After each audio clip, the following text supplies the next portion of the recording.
그날 오후 남편이 식탁에 앉아서 하는 말이 제 세상을 송두리째 무너뜨렸어요.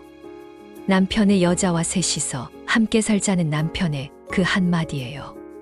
심장이 멎는 것 같고 온몸의 감각이 사라지더군요. 제 귀를 의심했어요. 이 사람이 정말 제가 알던 남편이 맞는 건가 싶어서요. 매일 저를 보며 웃고 가장 믿고 의지한다던 그 사람이 말이에요.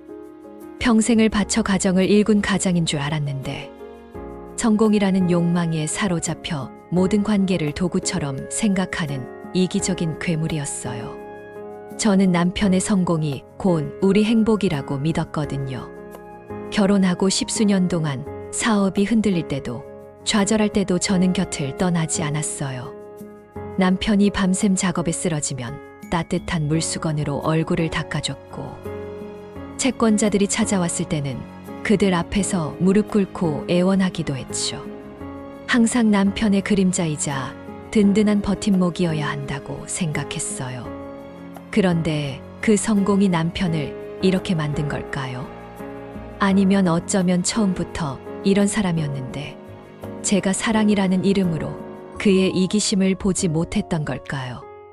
남편은 제가 온 힘을 다해 지켜온 다정을 마치 회사의 사업 계획처럼 설명했어요. 글쎄, 함께 일한다던 사업 파트너라던 그 여자는 자기 사업의 미래고 저는 안정적인 안식처라면서. 그래서 둘 다 필요하대요. 그 순간 깨달았어요.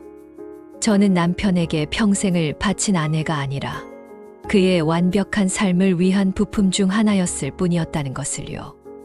그 말을 듣는데 혐오, 배신감, 그리고 깊은 혼란이 밀려왔어요. 남편이 저를 설득하려고 손을 잡으려 했을 때 더러운 것을 피하듯 몸을 뒤로 빼게 되더라고요. 그 손은 더 이상 제가 사랑했던 남편의 것이 아니었거든요. 그의 손길에서 따뜻한 사랑은 사라지고 오직 자신의 욕망을 관철시키려는 차가운 의지만 느껴졌죠. 나 정신 멀쩡해. 당신 그리고 혜진이 두 사람 다 놓칠 수 없어. 담담하다 못해 냉정한 남편의 목소리에 저는 속으로 비명을 질렀어요. 그토록 바라던 성공이 남편을 이런 괴물로 만들었나 싶었죠. 내가 이 집에서 나갈게. 아이 있는 미국으로 가면 되잖아.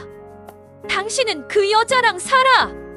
제가 그렇게 말하자 남편 얼굴이 당황으로 굳더군요. 맞아요. 평소 남편의 입버릇처럼 저는 그의 편안한 안식처였죠. 그가 힘들 때 기댈 곳, 그의 모든 더러운 속내를 받아줄 쓰레기통 같은 거요. 남편은 제가 아니라 그 편안함이 사라지는 게 두려웠던 거예요.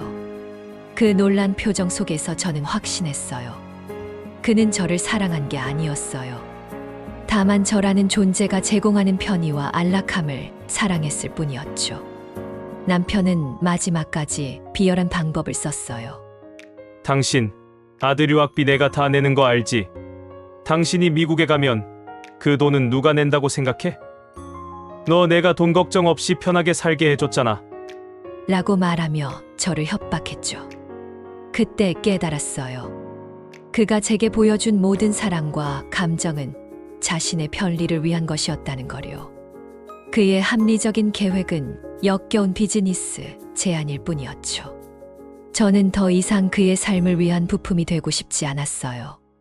그와 말다툼하는 대신 머릿속으로 냉정한 계산을 시작했죠. 그는 제가 자신 없이는 아무것도 못하는 바보라고 생각하겠지만 저는 그 바보의 가면을 쓰고 그의 가장 아픈 곳을 찌르기로 마음먹었어요. 그날 이후 저는 남편 몰래 모든 것을 준비했어요.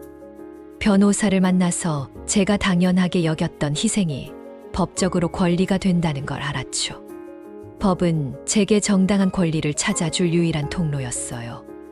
남편이 당신은 나 없이는 아무것도 못해라고 말했을 때 저는 침묵했지만 속으로는 수많은 계획을 세우고 있었죠.